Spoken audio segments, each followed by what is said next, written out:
கிடைச்சிருச்சு. Orange cap. இனிமேல் சாய் சுதர்சன் இல்ல, ஆரஞ்சு கேப் சாய் சுதர்சன் கூப்பிடுங்க. என்ன அண்ணா? எங்கடாது? என்னண்ணா அது? எங்கடாது? என்ன?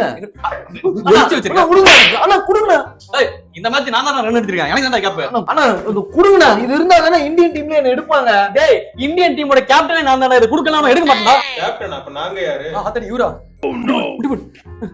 இந்தாங்க. வச்சுக்கோங்க. ரேபிடோ டிரைவர் மாதிரியே இருக்கீங்க. அவங்க கலாய்க்கிறாங்க. அவ்வளவுதான். இவர்கிட்ட ஆரஞ்சு கேப் போயிடுச்சுல, இதுக்கப்புறம் நமக்கு கிடைக்காது. போலாம். அது எப்படிங்க எல்லா ஃபார்மேட்லயும் அடிக்கிறீங்க? எப்படி?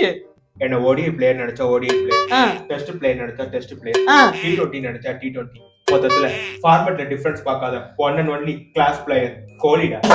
பேட் காலிடா, எடுத்து கையில கொடுடா. அப்படியே மரத்த பிளேயர். என்ன மறைக்கிறீங்க? ஒண்ணும் இல்ல. அது ஒண்ணும் இல்ல, அது பின்னாடி தண்ணி சரக்கு வச்சு மர்பல் கேப்டன் என்னது?